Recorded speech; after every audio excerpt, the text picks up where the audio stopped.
tous, très heureux de vous retrouver pour une nouvelle édition de Terre de Mission, l'émission religieuse de TV Liberté. Et d'abord, tous mes vœux de sainte et heureuse année à tous et à tous vos proches. Évidemment, l'actualité de l'Église cette semaine a été marquée par la mort et l'enterrement de Benoît XVI, qui nous a obligés à changer un peu le programme initialement prévu. Donc, nous allons commencer par une séquence d'hommage à Benoît XVI, naturellement. Puis, nous aurons une séquence avec le philosophe Henri Hude, qui va nous parler de la philosophie de la guerre. Et enfin, Max Guazzini, qu'on avait vu la semaine dernière, revient pour cette semaine et pour parler de son rapport à la foi. Mais tout de suite, je me tourne vers Rome. Nous nous tournons collectivement vers Rome, puisque les regards de tous les catholiques et d'une bonne partie du reste du monde étaient tournés vers le Vatican ces derniers jours. Comme vous savez, le pape Benoît XVI est mort il y a peu. Je vous invite d'ailleurs à regarder le Zoom qu'a fait Jean-Pierre Mogendre à cette occasion-là. Mais donc, il était enterré jeudi dernier, et je voulais m'associer naturellement à l'hommage général de TV Liberté et de beaucoup d'autres au pape Benoît XVI. Alors, je vous propose de regarder la figure du pape Benoît XVI en plusieurs aspects, plusieurs facettes. Naturellement, ça ne décrit pas tout, mais ça donnera, je pense, une image relativement complète et surtout relativement différente de ce qu'on a dit le charivari médiatique. D'abord, le pape Benoît XVI, bien loin de l'étiquette qu'on lui avait attribuée de Panzer cardinal, était un homme remarquablement humble, comme souvent beaucoup de grands intellectuels. Il n'était pas du tout m'as-tu vu, il était humble, obéissant. C'est un homme qui n'avait pas voulu être évêque, qui n'avait pas voulu être préfet de la Congrégation pour la doctrine de la foi, qui n'avait pas voulu être pape. Et à chaque fois, il a accepté par obéissance, sachant très bien qu'il allait au milieu des loups, comme il l'a dit plusieurs fois quand il était pape. Donc, premier élément, son humilité. Voilà, je sais bien que le terme est un peu galvaudé, mais je pense que ça définit bien le personnage, l'humilité en lien avec la piété. Il savait tout devoir au Christ. Évidemment, ça a posé, c'est l'autre face de la médaille, ça a posé des problèmes de gouvernement. Il n'était pas du tout un homme de gouvernement, et donc on sait les problèmes que ça a posé pendant son pontificat. Une partie de ses collaborateurs ont travaillé contre lui, et une partie des forces mauvaises, si vous voulez, notamment la haute finance, notamment certains lobbies, ont beaucoup œuvré contre lui. Vous savez qu'une des causes de sa démission, alors la question c'est est-ce que c'est la cause principale ou pas, ça je ne suis pas capable de répondre, mais une des causes de sa démission a été la suspension du Vatican des circuits financiers internationaux, qui était manifestement un coup de semonce de la haute finance. Ça, c'est le premier aspect, son humilité. Un deuxième aspect qui est évidemment beaucoup mieux connu, c'est le fait que c'était un homme de culture, un homme de recherche, un grand universitaire, un homme qui cherchait la vérité passionnément. Là-dessus, je vous renvoie, peu de journalistes l'ont fait, mais je pense que c'est un texte absolument remarquable qu'il faut lire et relire. Je vous renvoie au discours des Bernardins. Vous savez, quand il était venu à Paris, il avait voulu parler au monde de la culture dans le Collège des Bernardins, qui est la nouvelle université théologique du diocèse de Paris. Et il avait notamment expliqué comment les moines qui n'étaient pas là pour des questions culturelles avaient transmis, grâce à leur monastère, grâce à leur travail, grâce à Ora et Labora, leurs règles bénédictines, ils avaient transmis la culture grecque et latine et fait l'émergence de cette superbe civilisation européenne à laquelle nous devons tant. Là aussi, l'autre face de la médaille, c'est son combat contre la dictature du relativisme. C'est une expression qui vient de lui, qu'il avait utilisée pendant la messe, l'homélie de la messe d'enterrement de Jean-Paul II. Et donc, il avait filé la métaphore de Jean-Paul II sur les potentialités totalitaires de la démocratie, en disant que le relativisme pouvait lui aussi devenir dictatorial. Et hélas, la suite des événements lui a donné très largement raison. Ça peut être un autre aspect de son gouvernement. Il nous a aussi légué en moyen de lutte contre la dictature du relativisme les fameux principes non négociables. Vous savez, les principes sur lesquels on ne peut pas transiger: la défense de la vie innocente, la défense du mariage fondée sur le mariage, la défense de la famille fondée sur le mariage homme-femme, et enfin la liberté éducative des parents. 3 principes non négociables qui ont été un peu son legs politique en quelque sorte. Il n'était pas un homme de gouvernement, probablement notamment parce que notre époque est une époque de catastrophe gouvernementale à tout point de vue, et face à cette catastrophe, le dernier rempart étaient ces principes non négociables qu'il faut garder précieusement. Et d'ailleurs, il nous a laissé post-mortem un superbe témoignage de défense des principes non négociables en interdisant à Joe Biden de participer à ses obsèques. Dernier élément, c'était un homme de paix, profondément. Là-dessus, je me permets de lire différemment de beaucoup de mes confrères le discours de Ratisbonne. Vous vous souvenez de ce discours qui avait enflammé le monde musulman. C'était un discours qu'il avait fait à l'université de Ratisbonne, où il avait été enseignant plus tôt. Il avait déchaîné des violences dans le monde islamique parce qu'il avait touché à la question de la violence religieuse. Mais je pense qu'il faut l'entendre exactement comme lui l'a dit, c'est-à-dire ça n'est pas une logique d'opposition d'une religion contre une autre, c'est la recherche de la vérité ne peut pas s'accompagner de violence, c'est contradictoire avec la notion même de recherche de la vérité. Dans cette logique de pacification, il avait aussi beaucoup fait pour pacifier l'Église avec son histoire, hein, c'est notamment tout ce qu'il a fait pour la paix liturgique. Là aussi, on lui est extrêmement reconnaissant du motu proprio summorum pontificum, qui a reconnu que la messe romaine traditionnelle n'avait jamais été interdite et qu'elle ne pouvait pas l'être, hein, puisque elle était trop intimement liée à l'être historique de l'Église pour qu'elle soit interdite. Et donc là aussi, il y a évidemment un aspect liturgique, mais il y a surtout un aspect théologique, c'est que Benoît XVI, d'abord le cardinal Ratzinger, puis Benoît XVI, a beaucoup fait pour lire les textes de Vatican II dans une logique d'herméneutique de la continuité, c'est-à-dire dans la continuité historique de ce qui s'est fait dans les 2000 ans qui ont précédé. Il reste à savoir si la chose sera possible ou pas.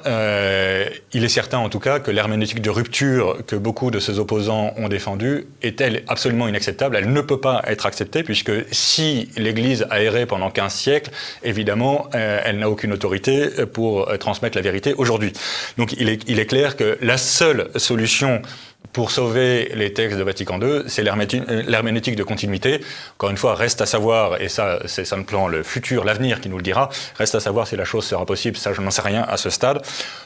En tout cas, ce que nous pouvons reconnaître, c'est un pape profondément humble, profondément à la recherche de la vérité, profondément à la recherche de la paix.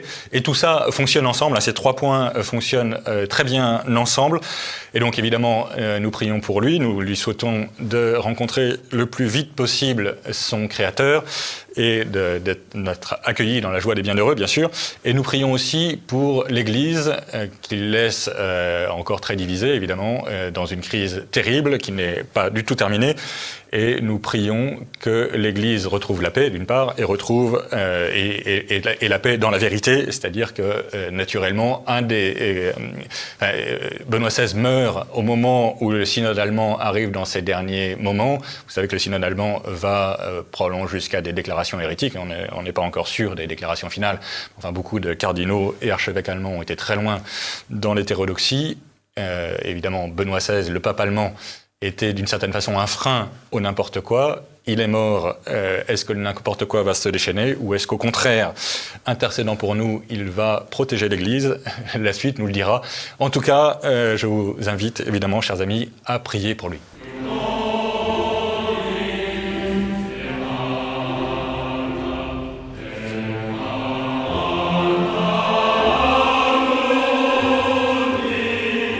Bonjour cher Henri. Bonjour Guillaume. Merci beaucoup d'avoir accepté notre invitation. Vous venez de publier un magnifique petit livre sur la philosophie de la guerre.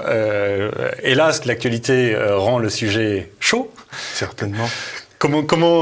C'est le hasard qui a fait que le livre est paru à ce moment-là ou? J'ai passé 15 ans à Saint-Cyr et donc j'ai commencé à réfléchir au moment où s'effondraient les tours du 11 septembre. Du 11 septembre, c'est cela. Et je vais dire, j'ai commencé à écrire ce livre il y a 2 ans. D'accord. Donc il est certain qu'il n'est pas déterminé par l'Ukraine.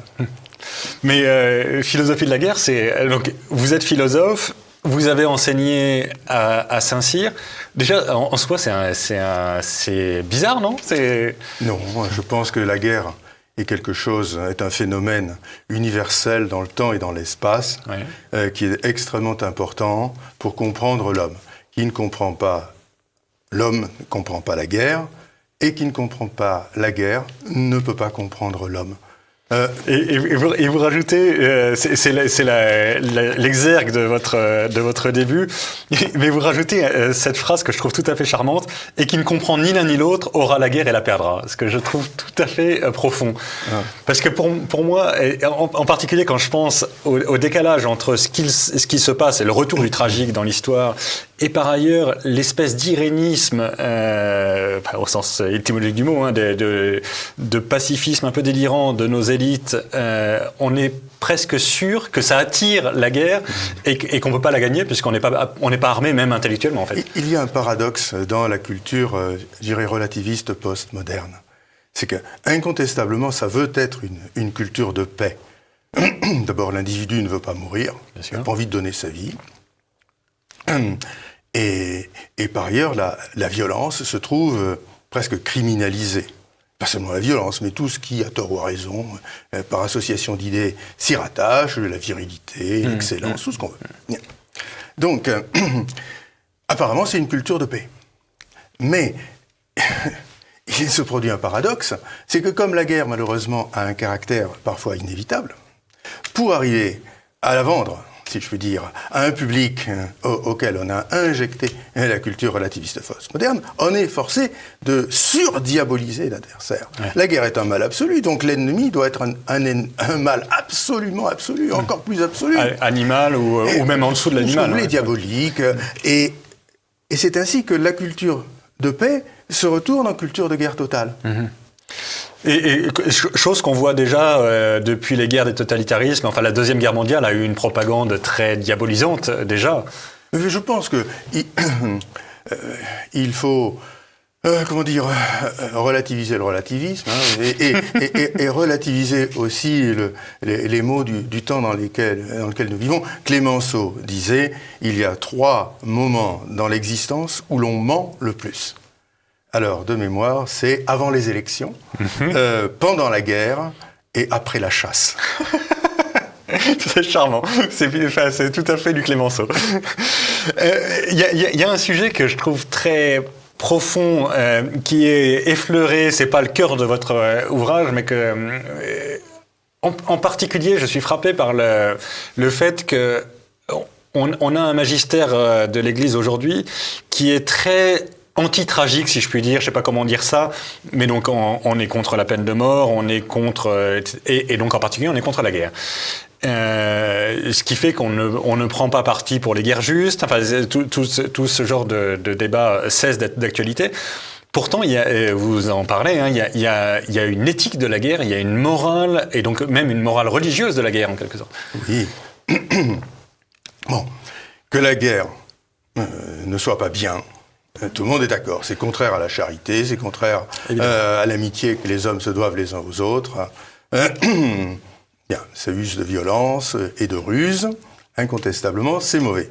Bien.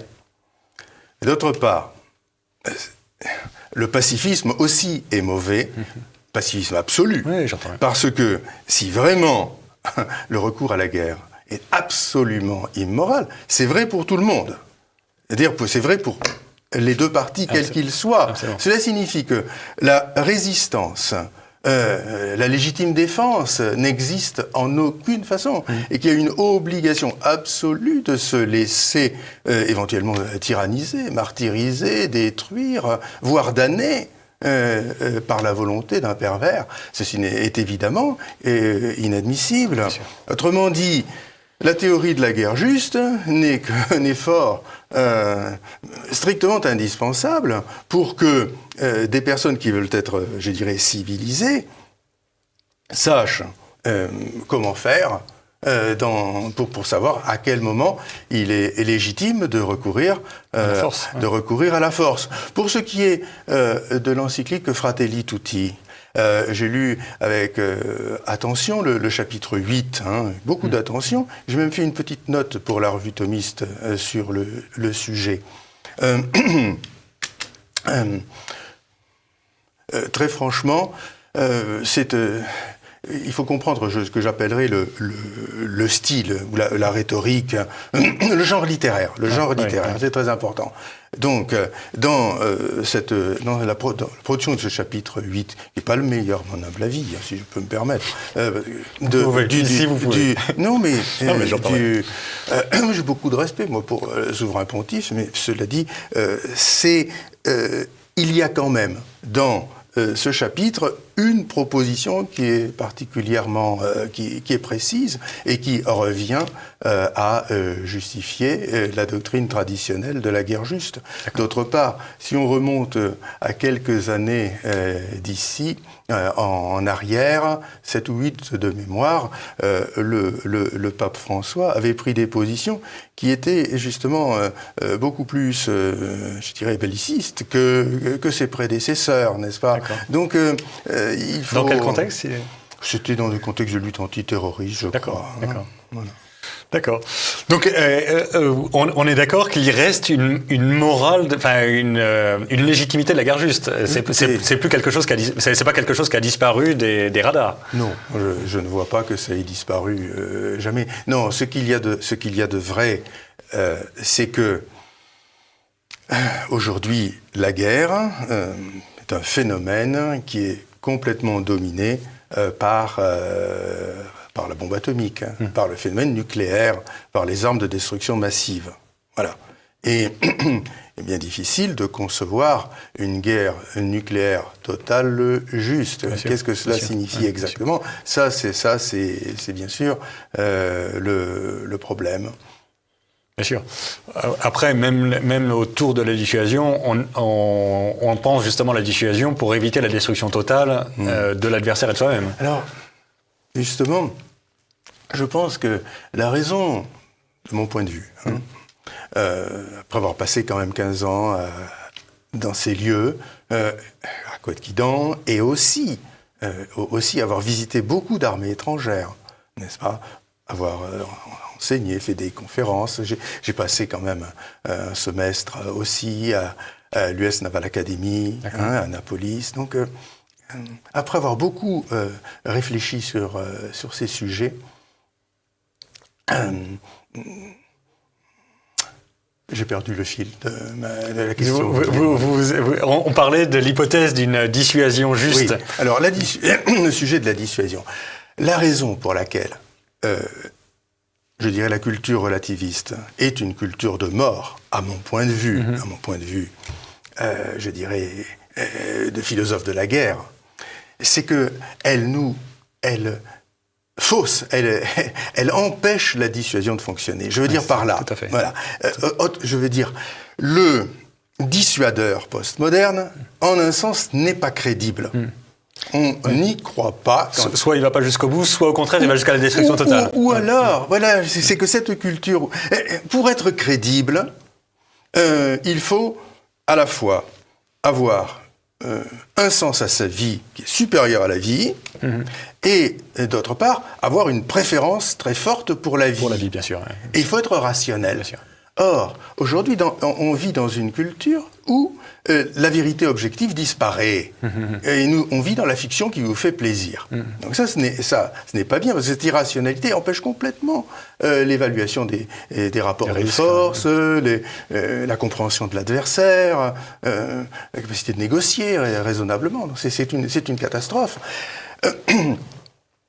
Il faut comprendre aussi que la dissuasion demande ce sens de la vie, un sens fort de la vie. Et si le sens disparaît, la tentation je dirais, de sortir du non-sens en se jetant dans le néant devient forte. Ce qui fait que l'équilibre de la terreur risque de devenir une sorte de glissade complaisante vers l'autodestruction. Merci beaucoup. Donc Henri Huth, Philosophie de la guerre, c'est paru chez Economica. Très belle réflexion qui redevient d'actualité. Je pense qu'elle l'a toujours été, hélas, ou ça fait partie de la nature humaine, mais ça mérite d'autant plus d'être étudié aujourd'hui. Merci Henri. Je vous en prie.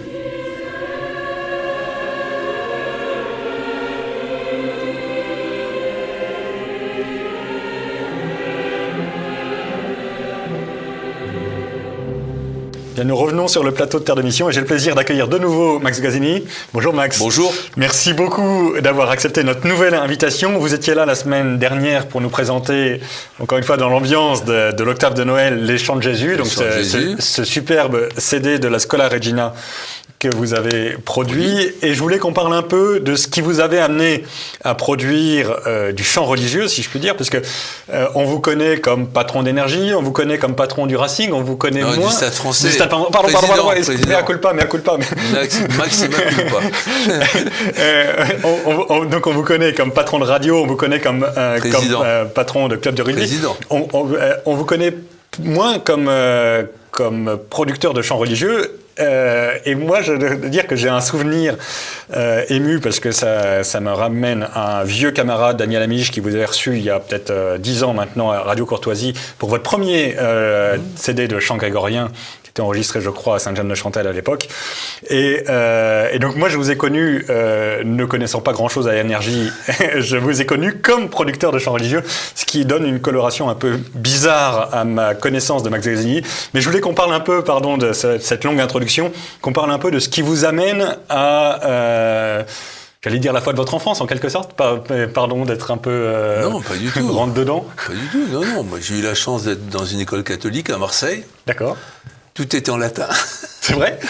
C'était quoi comme école? Bonne époque, Notre-Dame de la Viste. D'accord. Et c'était formidable, voilà.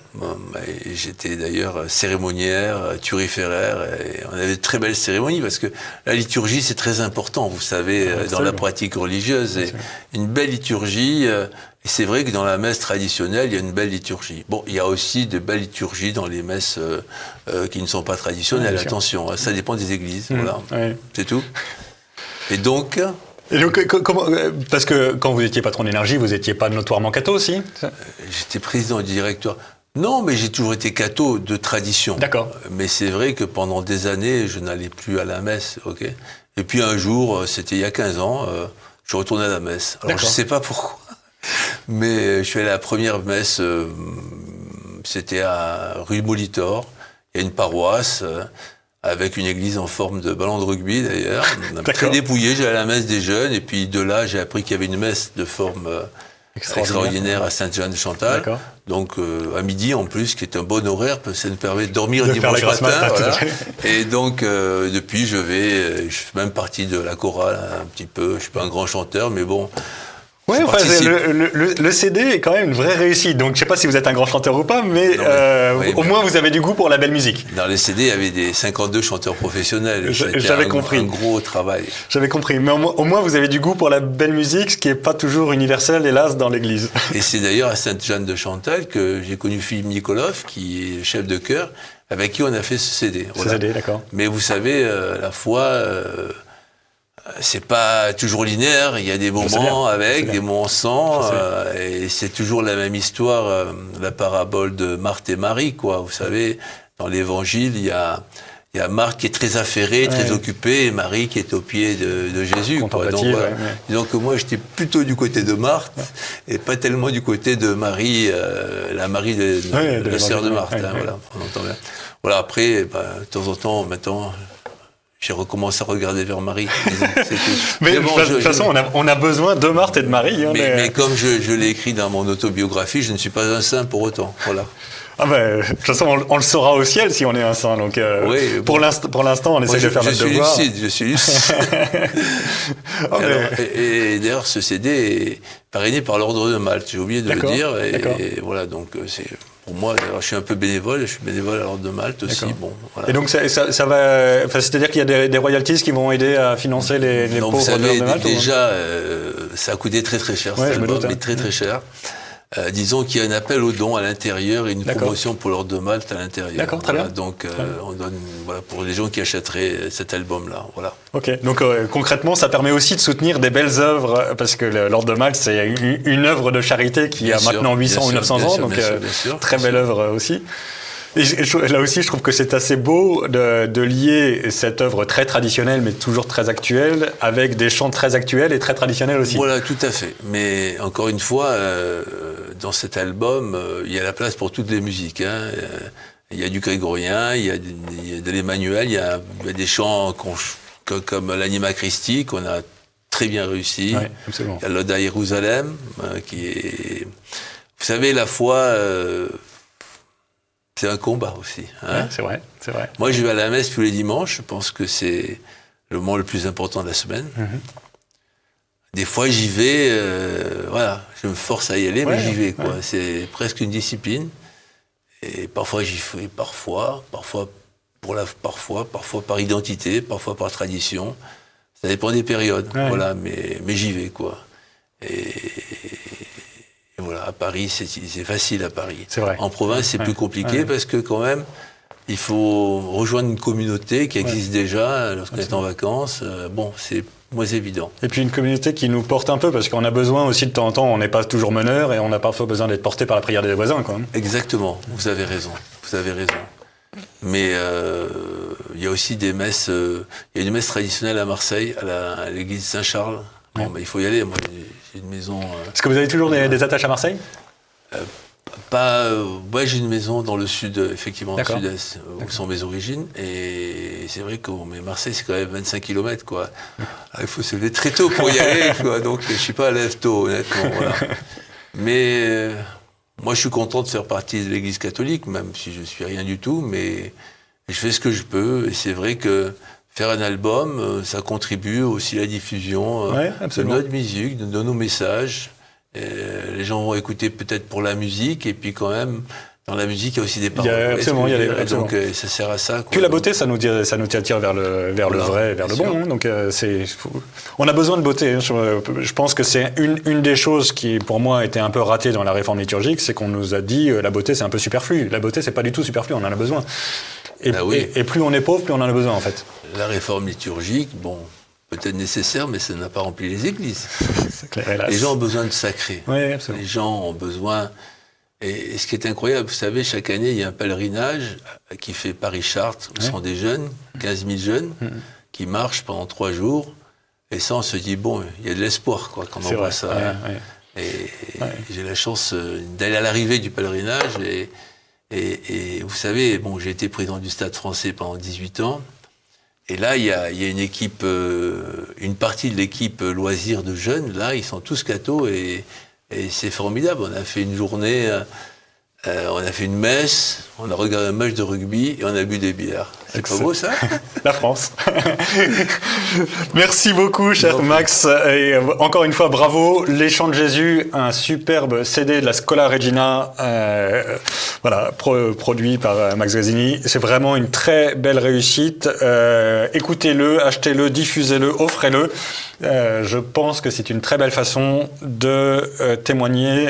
C'est facile de témoigner comme ça. Allez-y. Et d'ailleurs, il est disponible sur tous les réseaux, les plateformes, en Dolby Atmos, c'est-à-dire qu'on est complètement dans l'atmosphère. Enfin, ceux qui sont sur les plateformes comprennent ce que je veux dire. Merci, et en tout cas, tous nos vœux vous accompagnent pour la vente de ce CD. Merci et bonne année.